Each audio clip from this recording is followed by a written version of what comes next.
But now we're going to talk about the passion you pile into yet another white paper. So I look out for your white papers year on year. But this one obviously is different. And when I first read it, I was like, wow, this is very different. So the white paper we're going to discuss today is the politics of brand loyalty.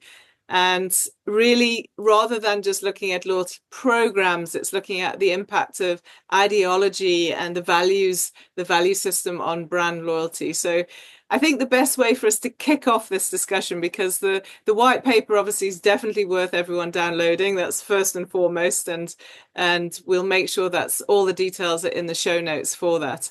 But actually, for you, why don't we kick off with your top three takeouts of your white paper? If I were to pick three most important takeaways from the research, I would probably start with the aspect of value alignment in the importance in driving loyalty. So one of the findings that we have from the research is that even though when we ask people, what are the influencing factors on loyalty? And not surprisingly, we see product quality, we see service, and we see competitive price still remain fundamentally important to everyone, or I should say probably almost everyone.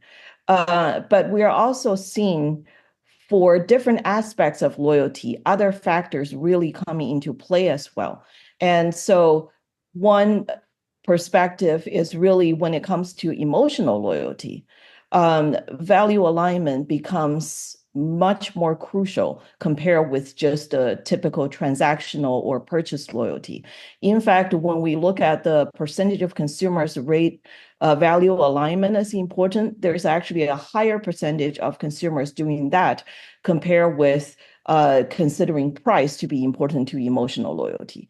And so I think this is a very clear message that suggests that, once you get your fundamentals right, you have your product, you have your service, and you have your price, value alignment essentially can potentially offer a path towards the more premium, I think, brand positioning, where you move beyond the traditional cost benefit calculation and to be able to, connect with consumers on these kind of value-based issues. So I would say that's one of the key learnings from the research.